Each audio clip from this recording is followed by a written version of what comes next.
Brother फारिक Naik उनको दावत देता हूँ कि वो नए पर तशरीफ लाएँ और आपके सामने अपने ख्यालात का इज़हार करें। मोहतरम ब्रादर फारिक नाइक हफ़िज़हुल्लाह तआला वो आपके सामने तशरीफ लाते हैं। अल्हम्दुलिल्लाह वस्सलातु वस्सलाम अला रसूलिल्लाह व अला आलिहि व सहबिहि अजमईन अम्मा बअद। अऊज़ु बिल्लाहि मिनश शैतानिर रजीम। बिस्मिल्लाहिर रहमानिर रहीम। उदउ इला सबीलि रब्बिका बिल हिकमह वल मौइज़तिल हसनह वजादिलहुम बिल्लती हिय अहसन। रब्बि इश्रह ली सदरी व यस्सिर ली अमरी वहलुल उक़दतम मिन लिसानी यफ़क़हू क़awli। My respected elders and my dear brothers, I welcome all of you with the Islamic greetings. Assalamu alaikum wa rahmatullahi wa barakatuh. May the peace, mercy and blessing of Allah subhanahu wa ta'ala, of Almighty God be upon all of you. The topic of my talk is misconceptions about Islam.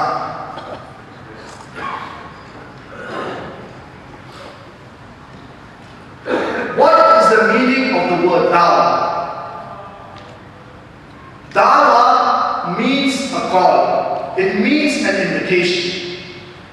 And in Islamic terminology, da'wah means calling the non-Muslims towards Islam. It is the duty of every Muslim to do da'wah, to convey the message of Islam to the non-Muslims, to those who are unaware of it. And whenever a Muslim speaks to a non-Muslim, there are various strategies that the Muslim uses.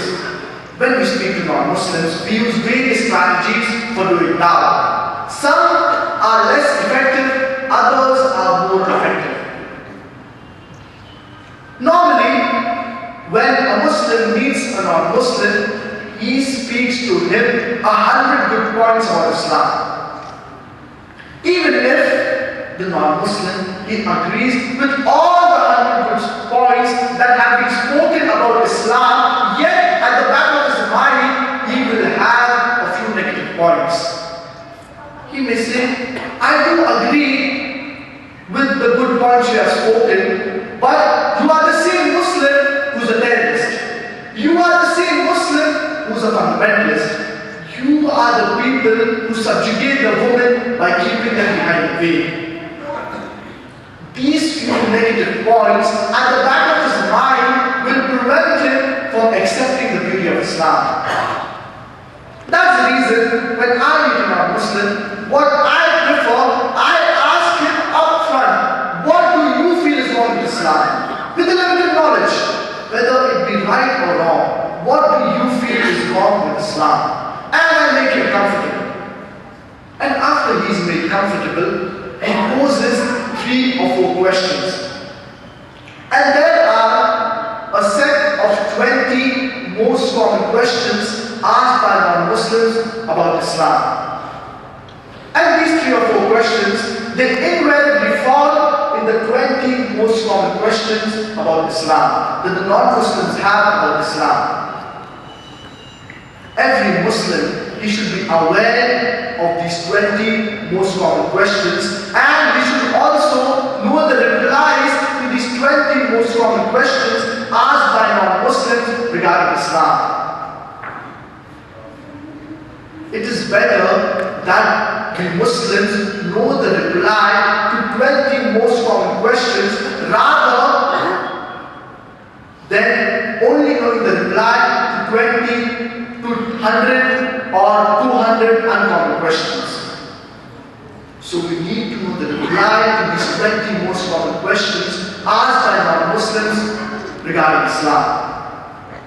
And if every Muslim is aware of these 20 most common questions asked by non-Muslims about Islam, even if he cannot convert the non-Muslim, he can at least neutralize the animosity that is there in the minds of the non-Muslims.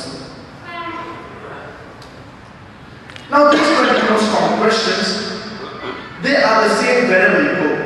Whether you go to UK, to Canada, whether it be Kuwait, whether it be India, there may be 1 or 2 additional questions, but the remaining 20 questions, they are always the same wherever you go. And depending upon how the media it portrays Islam, these misconceptions, they arise in the minds of the non-Muslims. Today in the international media, there is virulent propaganda about Islam. The media is bombarding misinformation about Islam. And because the media, it portrays a negative picture of Islam, these misconceptions or most common questions arise in the minds of the non-Muslims. As far as today's talk is concerned, I will only be discussing 9 most common questions asked by non-Muslims about Islam, or 9 of the misconceptions that the non-Muslims have about Islam. Whereas the remaining, you can go on the website www.irf.net, or you can watch the talk on YouTube on the Dr. Zakir Khan channel, Misconceptions about Islam, which discusses all the 20 most common questions asked by non-Muslims in great detail. The first most common question asked by non-Muslims about Islam, or the first misconception about Islam that non-Muslims have, is why does Islam allow Muslims to fight? Why is jihad, fighting, permitted in Islam? It is a misconception regarding the word jihad.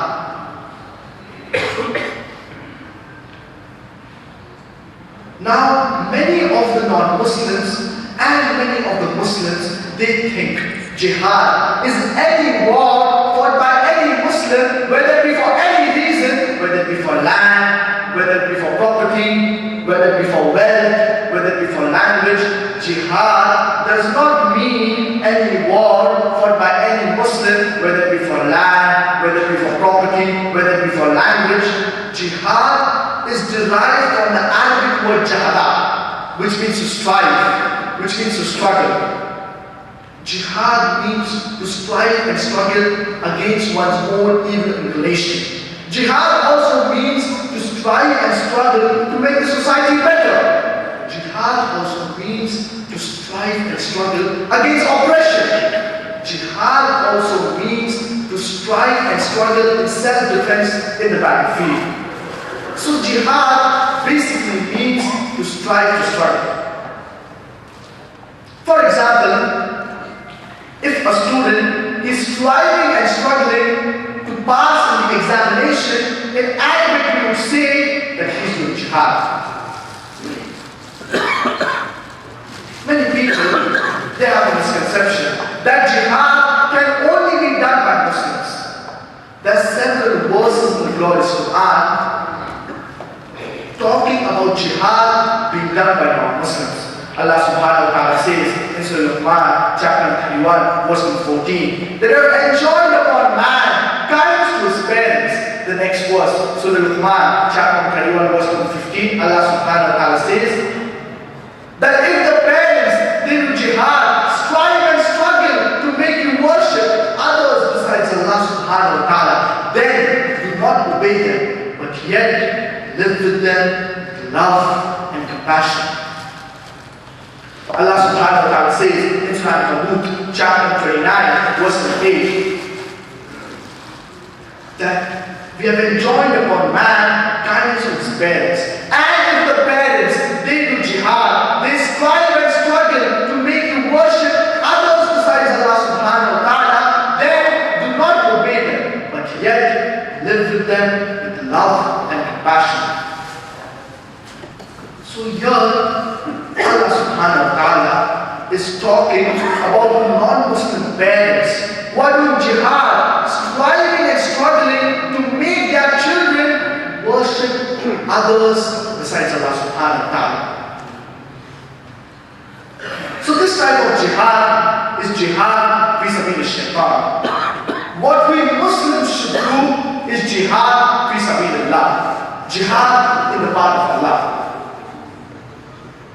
But normally when the term jihad is used, it is taken for granted that it is jihad fi sabilillah, jihad in the way of Allah.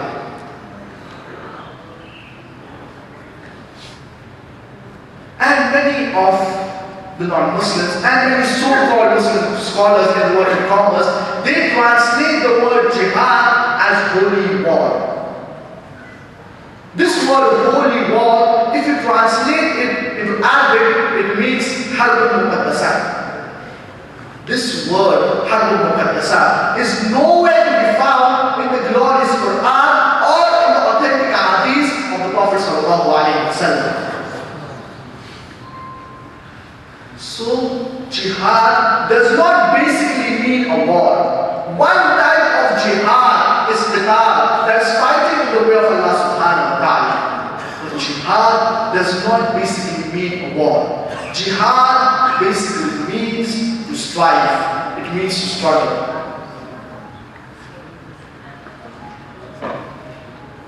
And if you look at the lifestyle of our beloved Prophet Muhammad sallallahu alaihi wasallam, the first 13 years of Prophet in the Meccan era, there were several verses that were revealed talking about jihad.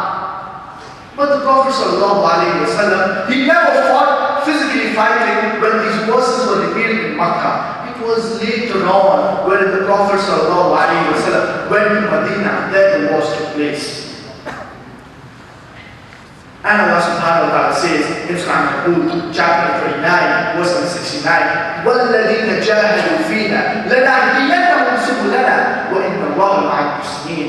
And those who strive in our way, we shall surely open up their pathways. Allah subhanahu wa ta'ala says in the glorious Quran, in Surah Al-Quran, chapter 25, verse 52.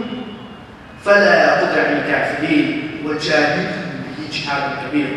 Then do not follow the unbelievers, but strive with them strenuously with the glorious Quran. So do you mean to say you're going to fight with the Quran? It means that you have to strive and struggle to convey the message of Islam to non-Muslims, to those who are unaware of it. And Allah subhanahu wa ta'ala says in the glorious Quran,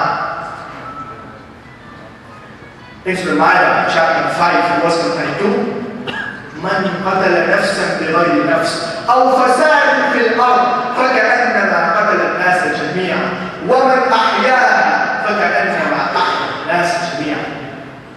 That if anyone kills any human being, unless it be for murder or for spreading corruption in the land, it is as if he has killed the whole of humanity. And if anyone saves a human being, it is as if he has saved the whole of humanity. So depending upon how the media it portrays Islam, these misconceptions arise in the minds of non-Muslims. Earlier this misconception regarding the word jihad was not there. But now it is at the top of the charts. So depending upon how the media portrays Islam, these misconceptions arise in the minds of the non-Muslims.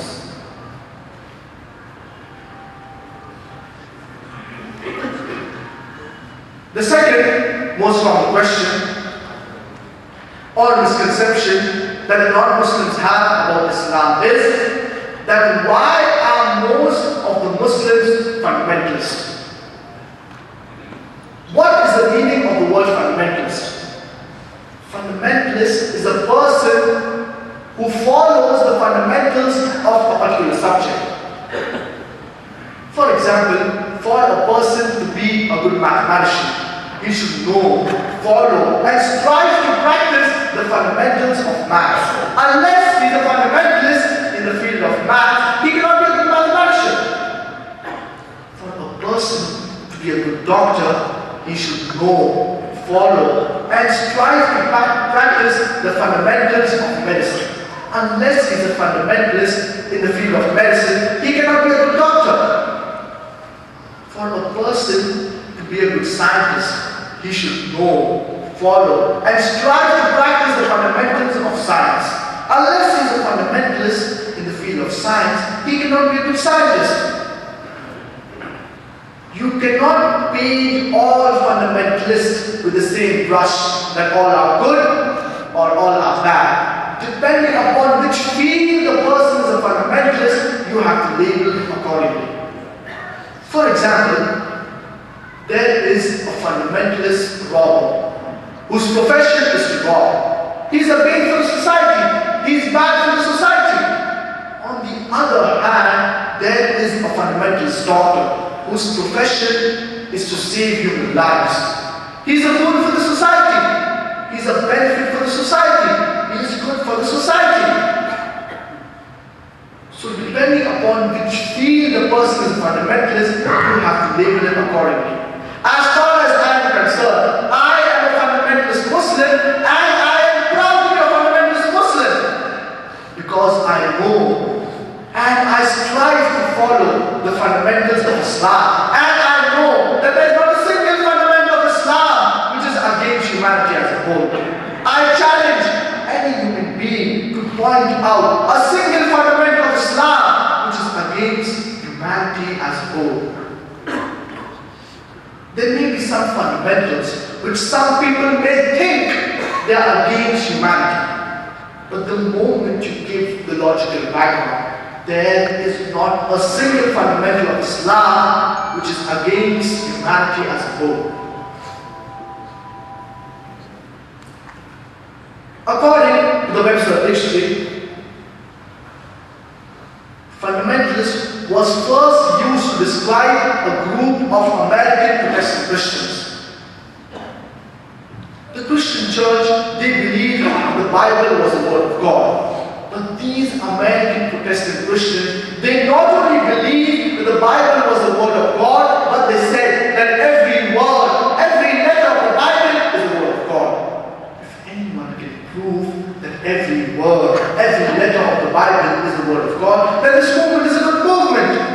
Whereas on the other hand, if someone can prove that every word, every letter of the Bible is not the word of God, then this movement is not a good movement. According to Oxford Dictionary, fundamentalist by definition means a person who strictly adheres to the ancient doctrine of any religion. And in the revised edition of the Oxford Dictionary, fundamentalist is a person who strictly adheres to the ancient doctrine of any religion, especially Islam. This word, especially Islam, has been added in the revised edition of the Oxford Dictionary. The moment you hear the word fundamentalist, you start thinking of a Muslim, you start thinking of an extremist. And we Muslims, we are very apologetic. No, I'm not a fundamentalist, I'm not an extremist, I'm one of the people. I am an extremist. I'm extremely kind, I'm extremely loving, I'm extremely merciful, I'm extremely just, I'm extremely honest. So I'm being an extremist. Why are we apologetic?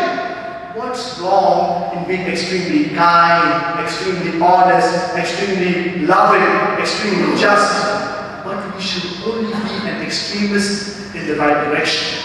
And Allah subhanahu wa ta'ala says in Surah Baqarah chapter 2, verse number 208, Ya ayyuhalladhina amanu dukhulu fi silmi kaffa. Oh, you who believe, enter into Islam wholeheartedly. You can't say partly, well, it will benefit me, I will be honest, and when it will not benefit me, I will not be honest. You can't say when it will benefit me, I will be just, and when it will not benefit me, I will not be just. So you have to be an extremist in the right direction. So what we realize is that the media, it is bombarding misinformation about Islam. And we Muslims, many a times, whenever the media says that we are fundamentalists, we are extremists, we are apologetic. In fact, it's time for us to turn the tables over.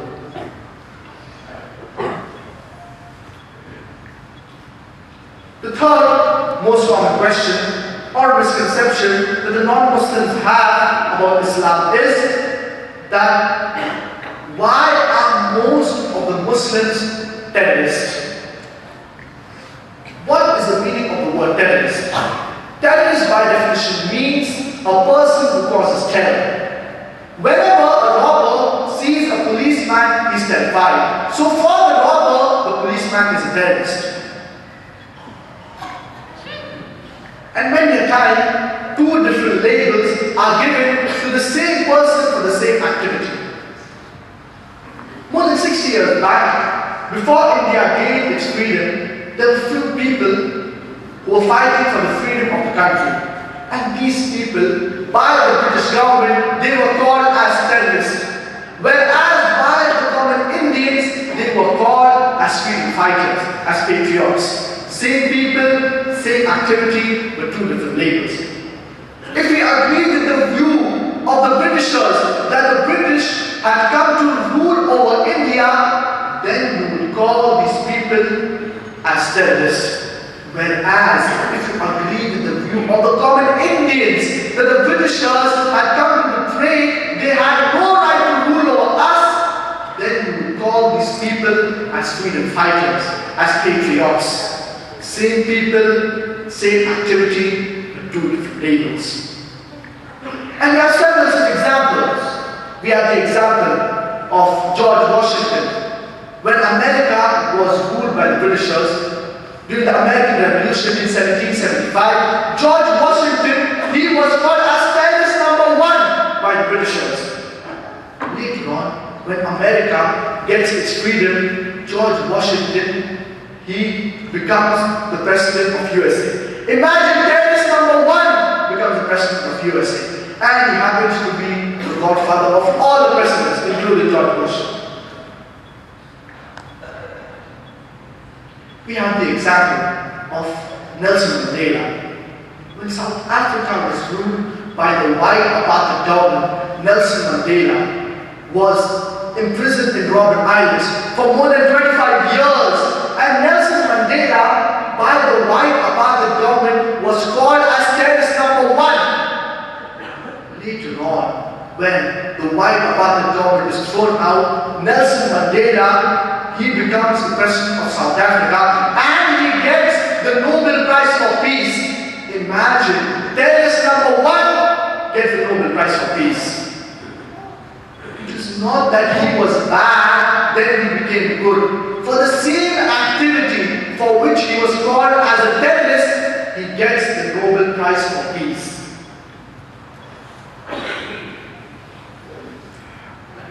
And Allah subhanahu wa ta'ala says in Surah Al-Hujurat, chapter 49, verse 5, that whenever a message comes to you, you should check it out before you pass it on to the third person. So whenever you get any information, you should check it out before you pass it on to the third person.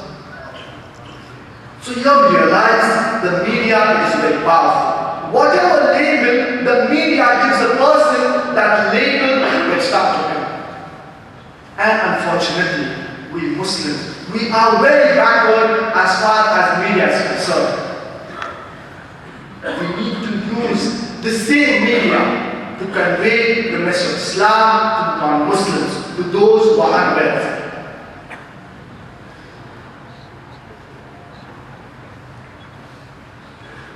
The fourth most common question or misconception that non-Muslims have about Islam is that if Islam is the religion of peace, then why was Islam spread by the sword?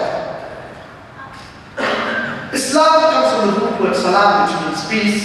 It is also derived from the Arabic word silm, which means to submit your will to the will of Allah subhanahu wa ta'ala. Thus, Islam is peace acquired by submitting your will to the will of Allah subhanahu wa ta'ala. And anyone who submits his will to the will of Allah subhanahu wa ta'ala is called as a Muslim. Each and every human being in this world, he is not in favor of peace. There are many who like to disrupt it for their own personal gain. And this is precisely the reason we have the police, who are responsible for maintaining peace and justice in the country. And sometimes the police needs to use force for peace and justice to prevail in the country. Similarly, Islam exhorts us, tells us that we should fight against oppression.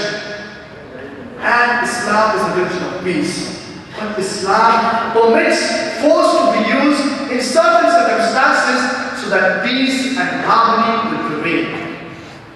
And the best reply, the misconception that Islam was spread by the sword is given by the famous historian Dilas Molleni in his book Islam at the Crossroad on page number 8. He says that history makes it clear that the legend of fanatical Muslims sweeping across the world forcing Islam at the point of the sword over conquered races is the most fantastically absurd myth that historians have ever repeated.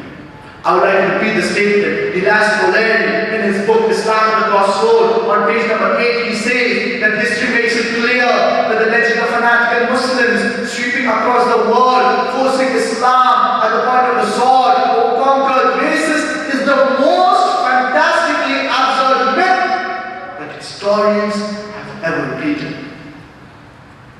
We Muslims, we ruled Spain for 800 years. We didn't do our job. Later on, the Christian Crusaders came and they wiped out the Muslims. There was not a single Muslim who could openly give the adhan as a call for prayer. We Muslims, we were the lords of Arabia for 1400 years. For a few years, the French came. For a few years, the British came. Yet today in Arabia, there are no less than 9 million Arabs who are Coptic Christians. These 9 million Arabs who are Coptic Christians,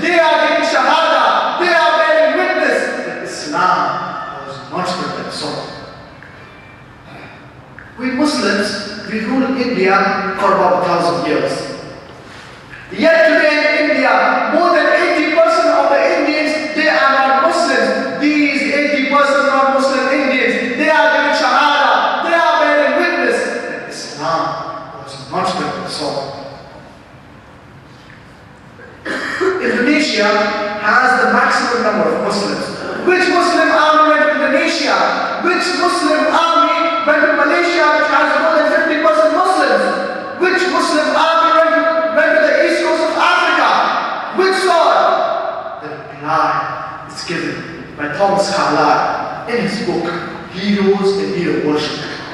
And he says, the sword indeed, but where will you get your sword? Every new idea originates in the mind of one man against the whole world, that he will pick up the sword and propagate it. You must take your sword and propagate it. Thomas Carlyle is talking about the sword of intellect, the sword of reasoning, the sword which conquers the hearts and minds of people. Even if we had the sword of metal or steel, we could not use it. As Allah subhanahu wa ta'ala says in Surah Baqarah, chapter number 2, verse number 256, لا إكراه في الدين قد تبين الرشد من الغي, that let there be no compulsion in religion. Truth stands out clear from error.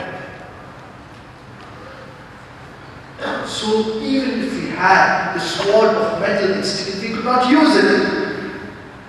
And I start my talk with the quotation from the glorious Quran, from Surah Nahl, chapter 16, verse 125. ادعوا إلى سبيل ربك بالحكمة والموعظة الحسنة وجاهدهم بالتي هي أحسن. Invite to the way of thy Lord with wisdom and beautiful preachings, and argue with them and reason with them in the ways that are best and most gracious. And there was an article published in the Reader's Digest, Almanac, Yearbook, 1984, and it was reprinted in the Plainfield Action. And it showed the increase of the major world religions in the span of 50 years, from 1934 to 1984. And number one religion was Islam, which increased by 235%. Christianity only 47%. Which war took place between 1934 to 1984, which caused millions of people to accept Islam? Which war? Which sword was used? Today, the fastest growing religion in America is Islam. The fastest growing religion in Europe is Islam. Which sword is forcing tens of thousands of Americans to accept Islam? Which sword is forcing thousands of Europeans to accept Islam? Many of the non-Muslims, they say that Islam subjugates the woman. You know, out of those people accepting Islam, 2/3 of them, they are women. If Islam subjugates the woman, why are 2/3 of the women accepting Islam? Out of those people accepting Islam, why are 2/3 of them women? Why are so many women in America accepting Islam? Why are so many women in Europe accepting Islam? Because Islam has a solution to the problems of humanity. And I'd like to end this answer with the quotation of Dr. Adam Pearson. Dr. Adam Pearson rightly says that people who worry that one day nuclear weaponry will fall in the hands, they fail to realize that the Islamic bomb, the bomb of the religion of peace, has already been dropped. It fell the day Prophet Muhammad, peace be upon him, was born. The fifth most common question or misconception that the non-Muslims have about Islam is that in Islam, why is a Muslim man allowed to have more than one wife? Why is polygamy permitted in Islam? What is the meaning of the word polygamy? Polygamy means wherein a person has more than one spouse. And polygamy is of two types, polygyny and polyandry. Polygyny is wherein a man has more than one wife, and polyandry Islam, limited polygyny is permitted, whereas polyandry is completely prohibited in Islam. Quran is the only religious book on the face of the earth which contains the phrase marry only one. There is no other religious book on the face of the earth which contains this phrase marry only one. Whether it be the Talmud, whether it be the Bible, whether it be the Ramayana, whether it be the Mahabharata, whether it be the Vedas. Quran is the only religious book that contains this phrase marry only one. If you read the Hindu scriptures, the Hindu personalities, they had more than one wife. King Dashrath, he had more than one wife. Krishna, how many wives did he have? 4, 10, 100, 1,000, 16,108. Even according to the Bible, a Christian can have as many wives as he wishes. It was later on that the Christian church put a restriction and said that a Christian man cannot have more than one wife. Even according to Judaism, a Jew can have as many wives as he wishes. According to the Jewish scriptures, it was later on that Rabbi Joshua ben Yehuda, he issued an edict and he said that a Jewish man can have only one wife. And if you read the Jewish scriptures, Abraham, he had more than one wife. Solomon had 700 wives. So even according to the Jewish scriptures, a Jewish man can have as many wives as he wishes. And there was a report that stated the Committee of the Status of Women in Islam, and it showed the number of polygamous marriages that had happened in India in the span of 10 years. And the statistics says that the Hindus, they did 5.06% polygamous marriages, whereas the Muslims did 4.31% polygamous marriages, even though it is illegal for a Hindu, according to the Indian law, to have more than one wife. But after it being illegal, yet the Hindus were more polygamous as compared to the Muslims. Whereas according to the Indian government, according to the Indian law, a Muslim man can have more than one wife. Yet the Hindus, they were more polygamous in nature as compared to the Muslims. Now let's analyze what does Islam have to say about this. Allah subhanahu wa ta'ala says in the Lord's Quran, in Surah An-Nisa, chapter 4, verse number 3, فَانْكِحُوا مَا طَابَ لَكُم مِّنَ النِّسَاءِ مَثْنَىٰ وَثُلَاثَ وَرُبَاعَ. That marry women of your choice in 2, 3s or 4s, but if you cannot do justice, then marry only one. And Allah subhanahu wa ta'ala says in the glorious Quran, in Surah An-Nisa, chapter 4, verse number 129, وَلَن تَسْتَطِيعُوا تَعْدِلُوا بَيْنَ النِّسَاءِ وَلَوْ حَرَصْتُمْ. That you will never be able to do justice between the wives, but do not turn away from them altogether. Many people, they have a misconception and they think that it is a rule in Islam, it is compulsory in Islam to have more than one wife.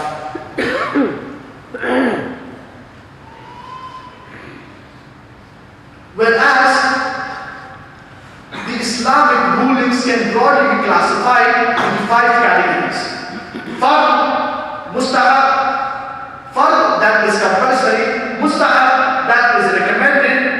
The third is makruh that is discouraged or disliked. The fourth is mubah that is optional, and the fifth is haram that is prohibited.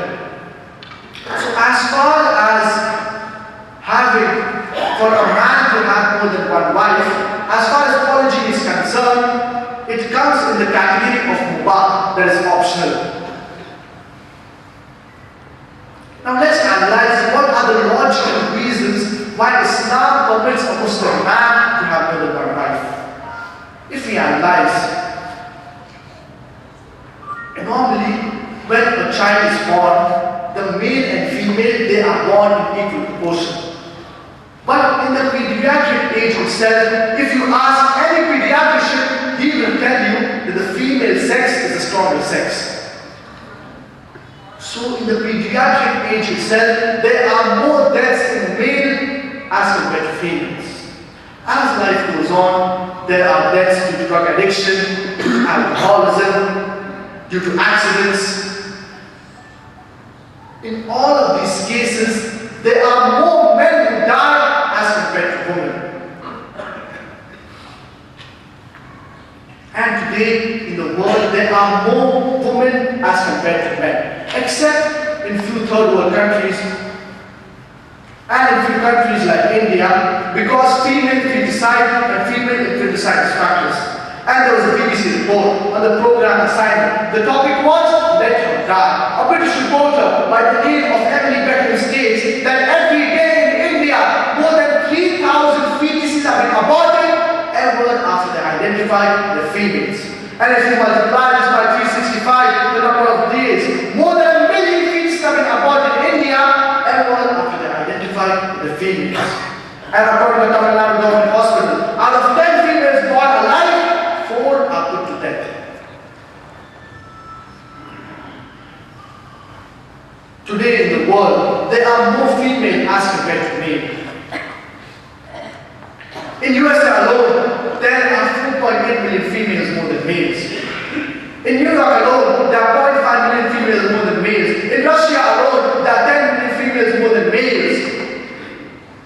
In the European Union, that consists of 28 countries, there are 10.2 million females more than males. And God alone knows how many million females are more than males in the complete world. If I agree with the non-Muslim that every man should have only one wife, and for example, if the market is saturated in the USA, every man has found a life partner, yet there will be 4.8 million females who do not have a life partner. And suppose if your sister, or suppose if my sister, happens to be one of those 4.8 million females who have not found a life partner, the only option she has is marry a man who already has a wife, or to become public property. Some people might say, public property, such a harsh word. It is the most sophisticated word I can use. In America, having mistresses is very common, 10, 15, 20, but having more than one wife does not go down their throat. I do agree, under normal situation, a woman would not like to share a husband, but a good muhsina, a good wife who knows the situation of the world would not mind sharing her husband to prevent her sister from becoming public property. And there are various other reasons why Islam permits polygamy, why Islam permits a Muslim man to have more than one wife. One of the reasons is that, for example, if the wife, she is barren and she does not have any child and she reaches the age of menopause, and the husband, he wants to have a child, so that's the reason he can marry another woman so that he can have children. Another reason is that, for example, if there is a young woman who is married and she reaches an accident and she gets handicapped,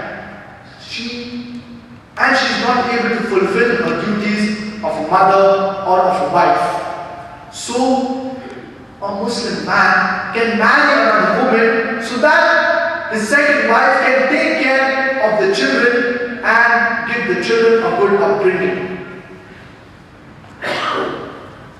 And similarly, if the wife has certain illness or disease and she's not able to fulfill the rights of the children, the rights of the family, so the husband can marry another woman so that that woman can support the upbringing of the children and can support and help the family. The sixth most common question or misconception that non-Muslims have about Islam is that if Islam allows a Muslim man to have more than one wife, then why does Islam prohibit a Muslim woman from having more than one husband? If we consider the scenario that we're discussing, in USA the market is saturated, and if a woman has more than one husband, this will increase the problem. This will multiply the problem. Allah subhanahu wa ta'ala says, it's in Nisa chapter 4, verse number 22 to 24. Well, that do not marry a woman who's already married. So therefore, polyandry is prohibited in Islam. A Muslim woman cannot have more than one husband. Now, what are the logical reasons why a Muslim woman cannot have more than one husband?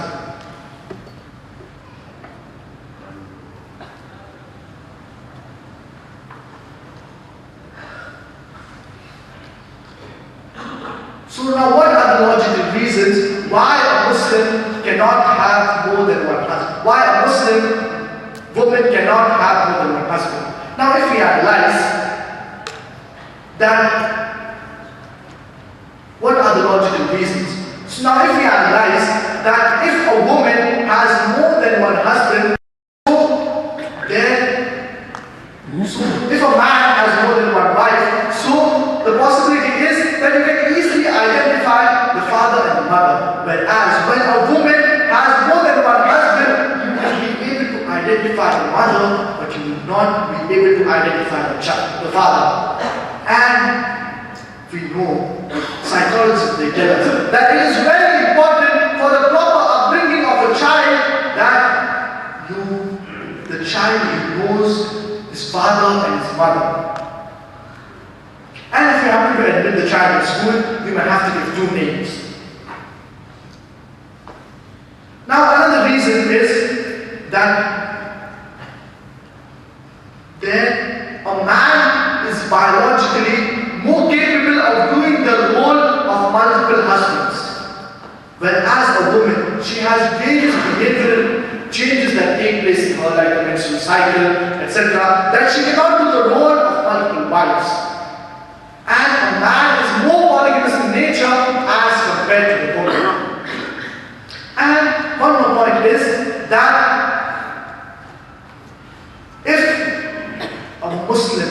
if a woman has more than one husband, then there are high chances of venereal diseases being transmitted to the man, and it will be transmitted to the husband. So there are high chances of diseases being transmitted, even if they do not have any extramarital affairs.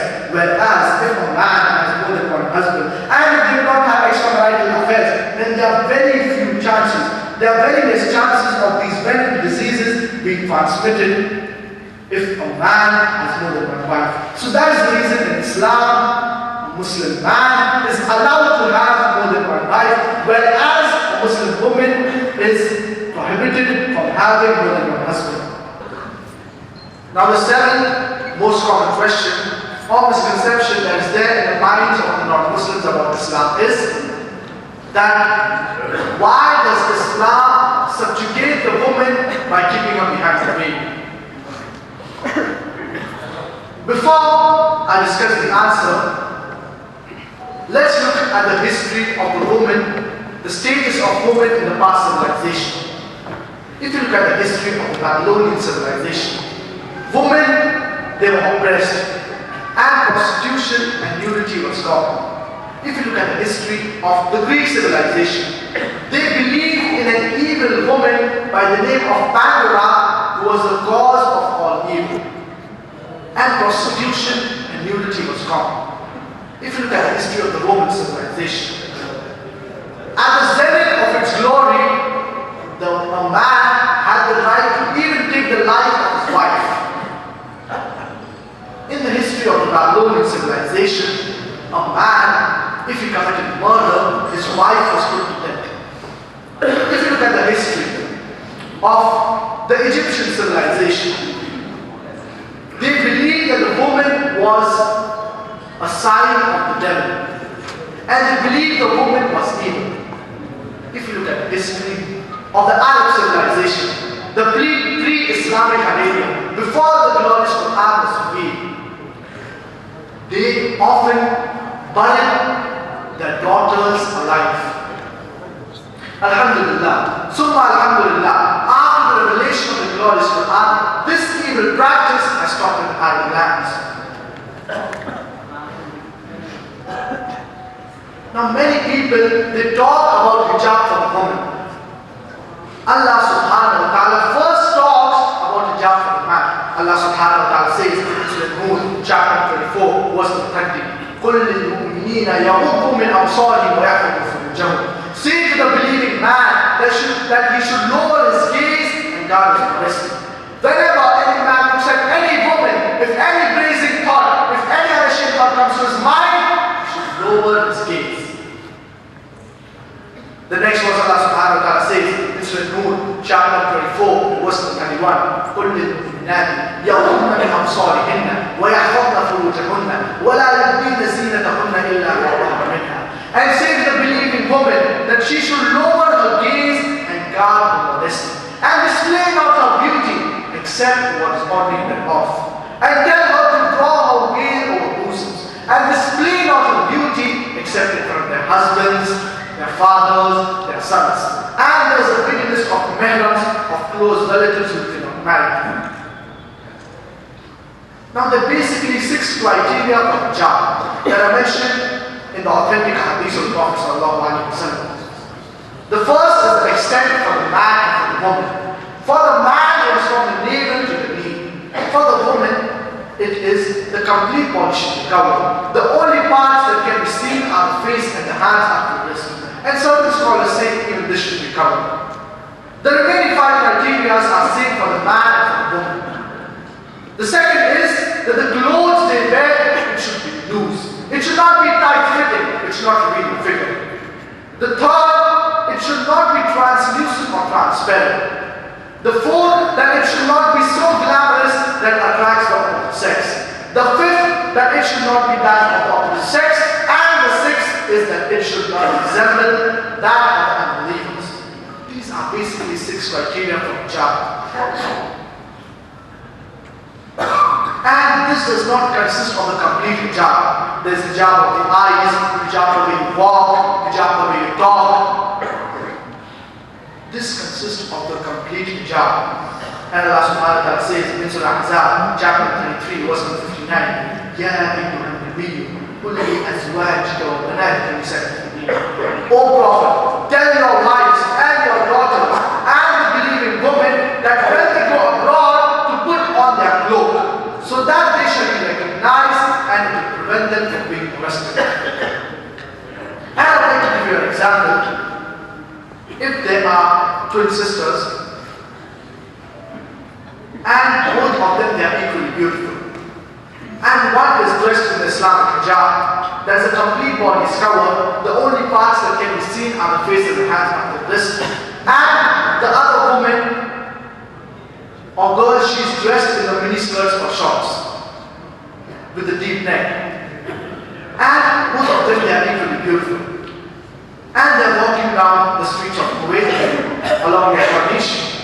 And if there is a hooligan, if there is a ruffian who's waiting for a catch, who's waiting to tease a girl, I am asking the question that which girl will he tease? Will he tease the girl in the Islamic hijab, or will he tease the girl in the miniskirts or shorts? But naturally, he will tease the girl in the miniskirts or shorts. You invite, you will receive. In Islam, we have a system of hijab. And after that, if any man rapes any woman, capital punishment, death penalty. Some people might say, death penalty! Such a barbaric law! Such a harsh law. Islam is a barbaric religion. And if you happen to ask this to non-Muslims, that God forbid, if someone rapes your mother, if someone rapes your sister, and if you are made the judge, and the rapist is brought in front of you, what punishment will you give him? Believe me, the honest non-Muslims, 100% will say that we will put him to death. Some will go to the extent that we will torture him to death. your mother. If someone rapes your sister, you want to put him to death. You want to torture him to death. If someone rapes someone else's mother, someone else's sister, you say death penalty, such a barbaric law. Why these double standards? USA, happening to be one of the most advanced countries in the world, it has the highest rate of rape. According to the US Department of Justice, in the year 2005 alone, 1997 cases of rapes took place. In 2014, no less than, in fact, more than 2,000 cases of rapes took place every day in 2014. Whereas in 2005, 1997 cases of rapes every day.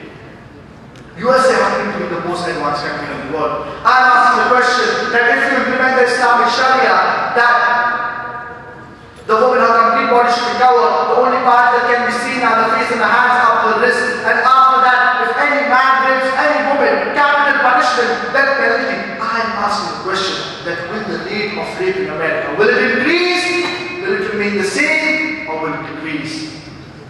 But naturally it will decrease. You implement the Sharia and you get results. Therefore, the least rate of rape in any country in the world is in Saudi Arabia. You implement the Sharia and you get results. Not that the Saudi police is very intelligent. The moment they stop implementing this law, even the rate of rape in Saudi Arabia, it will increase. So the Islamic law is a practical solution.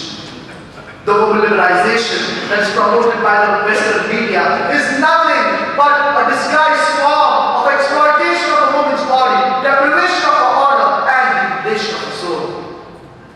It is nothing but the deprivation of her honor and degradation of her soul.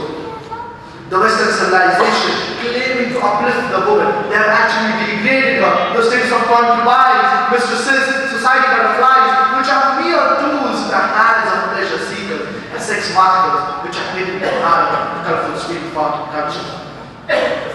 So the moment you implement the Islamic Sharia, you get results. The most common question or misconception that non-Muslims have about Islam is that if Islam is against idol worship, then why do Muslims bow down to the Kaaba? Kaaba is the Qibla, as a direction. And when we Muslims, we want to offer salam as prayer, we bow down to the Kaaba. It is only a Qibla that is the direction. We Muslims, we worship and bow down to none other than Allah subhanahu wa ta'ala. Muslims, we do not worship the Kaaba, but Kaaba is only a Qibla, that is the direction. And Allah subhanahu wa ta'ala says in Surah Baqarah, chapter 2, verse number 144, فَوَلِّ وَجْهَكَ شَطْرَ الْمَسْجِدِ الْحَرَامِ. Then turn thy face towards the sacred mosque. Wherever you are, turn your face towards the sacred mosque. For example, if you want to offer salam, some people might say let his face towards the north, some might say let his face towards the south, some might say let his face towards the east, some might say let his face towards the west. So for the sake of unity, Kaaba is only the Qibla, that is the direction. So those in the north, they face towards the south, those in the south, they face towards the north, those in the east, they face towards the west, those in the west, they face towards the east. And the Muslims, they were the first people who drew the world map. Al-Idrisi in 1154, he drew the world map, and the South Pole was on top and the North Pole was down, and the Kaaba was in the center. Later on, the Western cartographers came and they turned the map upside down. North Pole top, South Pole down. Yet, alhamdulillah, the Kaaba is yet in the center. And we all know that every circle has but one center. So when we circumambulate around the Kaaba, we are signifying and stating there's only one God who's worthy of worship alone. And as mentioned in Sahih Bukhari, volume 2, chapter 50, hadith number 1597, Umar radiallahu anhu, he said, إِنِّي أَعْلَمُ أَنَّكَ حَجَرٌ لَا تَنْفَعُ وَلَا تَضُرُّ لَوْلَا أَنِّي رَأَيْتُ الرَّسُولَ صلى الله عليه وسلم يُقَبِّلُ مَا قَبَّلْتُ. That Umar radiallahu anhu, he looks at the black stone and he says that I know that you are a black stone and can neither benefit me nor harm me. Had I not seen the Prophet sallallahu alaihi wasallam kiss you, I would have kissed you. And we know at the time of the Prophet sallallahu alaihi wasallam, There were many people who even stood on the Kaaba and gave adhan. Which idol worship will ever stand in the idol worships? So this is sufficient proof that we Muslims, we do not worship Kaaba. The ninth most common question or misconception that non-Muslims have about Islam is that why are non-Muslims not allowed in the two holy cities of Makkah and Medina? Every country has its cantonment area. For example, even though I'm a citizen of India, I cannot say that why am I not allowed in the cantonment area of India? Why am I not allowed in the restricted military area? This area is only meant for specific military persons. I cannot find and say that why am I not allowed in this cantonment area? Why am I not allowed in the military area? Only those people who are involved in the defense of the country, they are allowed in this military or cantonment area. So every country has its own cantonment area. And whenever you want to go to a country, you need to apply for a visa. And you need to fulfill the criteria before you enter that country, the criteria of the visa. And one of the most difficult countries in the world to get the visa is USA. And if you happen to go to Singapore, on the immigration form it is mentioned death to drug traffickers. You cannot say such a strict punishment. If you want to enter Singapore, you have to abide by the rule of the country. You have to follow the rule of the country. Similarly, the visa for entering the two holy cities of Makkah and Medina. These two holy cities of Makkah and Medina, they are the cantonment area of Islam and the Muslims. Only those people who are ready to give their lives for Islam, only those people who believe in Allah alone and believe in Prophet Muhammad, peace be upon him, they can enter these two holy cities of Makkah and Medina. And the visa for entering the two holy cities of Makkah and Medina is to say with your lips, La ilaha illallah, Muhammadur Rasulullah. There is no God but Allah, and Prophet Muhammad, peace be upon him, is his messenger. So this was regarding the most common question asked by non-Muslims about Islam. And I would like to end my talk with the quotation from Surah Al-Imran chapter 3 verse 19. Inna ad-deena inda Allah al-Islam. The only religion acceptable in the sight of Allah is to submit your will to the will of Allah subhanahu wa ta'ala. It is Islam. Wa akhiru da'wana alhamdulillah. Jazakumullah khair. Allah Ta'ala Brother Farooq Naik Hafizahullah Ta'ala Khair ata फरमाए. सबसे पहले तो हम अल्लाह रब्बुल आलमीन के शुक्रगुजार हैं कि जिस अल्लाह ताला ने ख़ुसूसी क़ुदरत और इनके साथ हमें ये प्रोग्राम करने की तौफ़ीक़ अता फरमाई। और फिर हम यहाँ जो बरादर उनको लेकर आए हैं आतिफ भाई और दीगर साहबान हैं, हम उन सब के मशकूर हैं।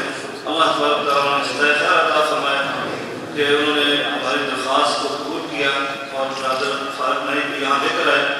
किसी बात है वो उनकी मीटिंग है, टाइम नहीं है, वरना हम चाहते थे कि वो और ज़्यादा आपके सामने अपने ख्यालात का इजहार करते।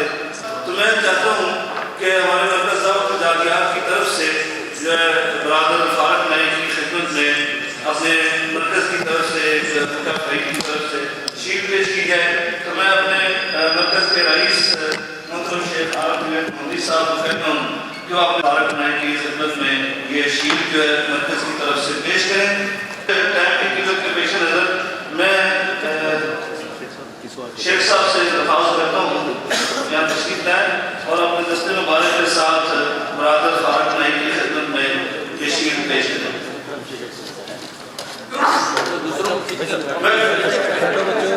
बेटा बैठ जाओ। बैठिए बच्चों। आप मोहम्मद साहब शेर कर देंगे, आप साथी लोग बैठ जाए, आप बैठ जाओ भाई, बैठ जाओ। मेहरबानी करें।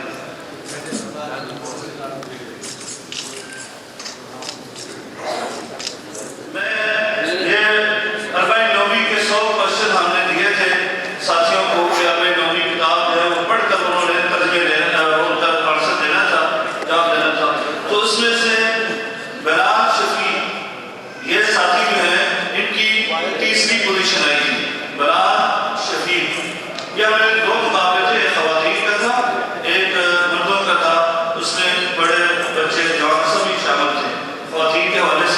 بچیاں لڑکیاں اور خواتین عورتیں شامل تھیں.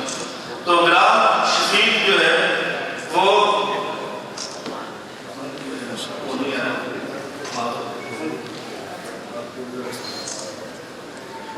بھائی عبداللہ صاحب آپ سے گزارش ہے آپ آ جائیں.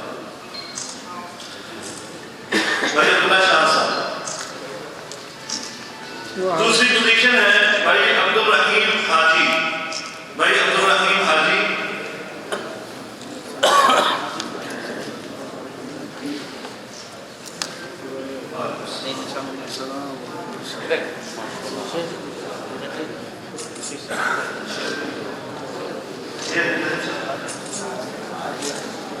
ہاں جی اس میں پہلی پوزیشن تھی حمزہ احمد. حمزہ احمد یہ حافظ حمزہ احمد یہ ہمارے اسکول کے اسٹوڈنٹ ہیں 8 کلاس کے ماشاءاللہ ہونہار اسٹوڈنٹ ہیں.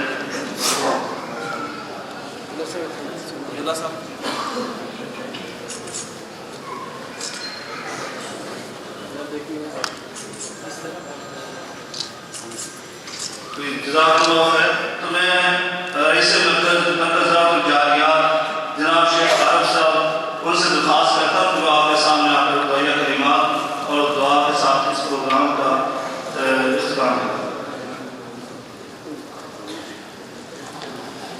السلام علیکم ورحمۃ اللہ وبرکاتہ. جلال آپ آئین کا آنا قبول فرمائے. آپ نے جو باتیں سنی ہیں بڑی قیمتی ہیں اور جو اس کا لبے تو بات ہے وہ وہی ہے کہ ہم اپنے آپ کو بدلیں گے. جب ہم اپنے آپ کو بدلیں گے تو انشاءاللہ اللہ جلال ہمارے ماحول کو بھی اسلامی بنا دیں گے. اس کے لیے سب سے اہم چیز یہ ہے کہ ہم اپنے تعلق کو رب کے ساتھ جوڑیں اور اللہ جلال کی مکمل اطاعت و فرما برداری تمام معاملات میں کریں. انشاءاللہ اس کے ثواب آپ دیکھ لیں گے کہ اللہ جلال ہمارے گھروں میں بھی دین کو جاری اور ساری کر دے گا اور پورا معاشرہ جو ہے وہ اللہ کے حکموں پر چلنے والا بن جائے گا. اللہ جلال ہمارے آپ پر رحم فرمائے, دین پر استقامت عطا فرمائے. جب تک دنیا میں رہیں اللہ اسلام اور ایمان پر زندہ رکھے اور جب ہماری موت آئے اللہ جلال مسلمان کر کے مارے اور خاتمہ بخیر فرمائے. جزاکم اللہ واحسن الجزاء وبارک اللہ فیکم. بسم اللہ الرحمن الرحیم. وَإِلَٰهُكُمْ إِلَٰهٌ وَاحِدٌ لَا إِلَٰهَ إِلَّا هُوَ الرَّحْمَٰنُ الرَّحِيمُ. أَلِف لام مِيم. اللَّهُ لَا إِلَٰهَ إِلَّا هُوَ الْحَيُّ الْقَيُّومُ. اللهم صل على محمد النبي الأمي وأزواجه أمهات المؤمنين وذريته وأهل بيته كما صليت على آل إبراهيم إنك حميد مجيد. ربنا ظلمنا أنفسنا وإن لم تغفر لنا وترحمنا لنكونن من الخاسرين. اللهم إنك عفو تحب العفو فاعف عنا. اللهم فاطر السماوات والأرض أنت ولينا في الدنيا والآخرة توفنا مسلمين وألحقنا بالصالحين. اللهم أحسن عاقبتنا في الأمور كلها وأجرنا من خزي الدنيا وعذاب الآخرة.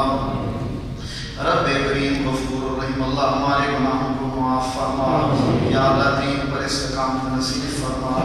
یا اللہ جب تک دنیا میں رہے اسلام اور ایمان پر زندہ رکھنا اور جب ہماری موت ہے اللہ مسلمان کر کے مارنا. اپنے حبیب صلی اللہ علیہ وسلم کی جنت میں رفاقت نصیب فرما.